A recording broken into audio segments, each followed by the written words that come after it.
I told him I wanted the roof done. One look up at that roof on Thomas Niles' barn, and you can tell it's seen better days. Tons of water coming down through.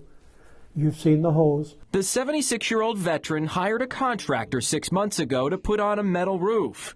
He's been left high and dry ever since. Sleepless nights, some nights. Niles says the Harrison-based contractor cashed his $2,200 check for materials 2 days after he wrote it. We're not identifying them because they haven't been charged with a crime. But while the contractor did show up to prep the barn and replace a window right after, that was the last time Niles saw him. He says he's been getting the runaround ever since. I've shown you the text where he says, I'll be over tomorrow. I always hear he'll be over tomorrow, or he'll, something come up, he'll be up next week, and he never shows. Niles says he had a lot of trust in that contractor. I've known him now for about 6 years. He's worked 3 different houses for me, counting this one. And he's always done an excellent job. But this time, he feels taken advantage of, and Niles isn't alone. Every time I, scroll the news or turn it on, the local news, it's, here we go again.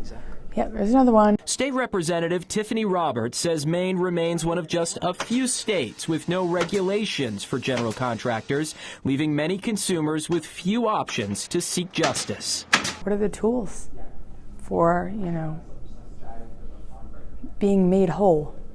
There isn't any because there's no enforcement. According to new data from the Maine Attorney General's office, contractor fraud complaints rose nearly 16% last year, from 558 in 2023 to 646 in 2024, with the most frequent complaints being failure to complete work and inferior workmanship. We've got a housing crisis.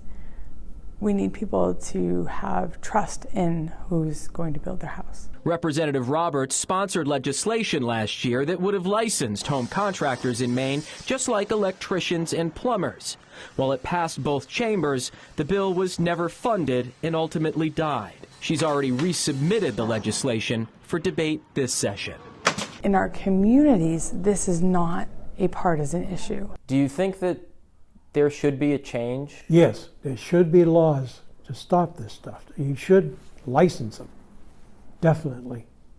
There's too many cases that's going around. I've seen it on your show. For Niles, the damage has already been done, but he hopes sharing his story can lead to change, whether that's for him or the countless other victims across the state. I need the help to get it resolved. That's why I called you. Niles still hasn't heard from the contractor he paid to replace his roof. Our multiple attempts to contact them have also been unsuccessful. Now, if you're a victim of contractor fraud, please report it. Scanning the QR code on your screen will take you to a list of ways to do that, including lodging a complaint with the State Attorney General's office, how to file a report with police, and where to connect with your state lawmakers. This is an issue that is not going away, and one we're committed to uncovering and exposing. For the I-Team, I'm Dan Lamparello.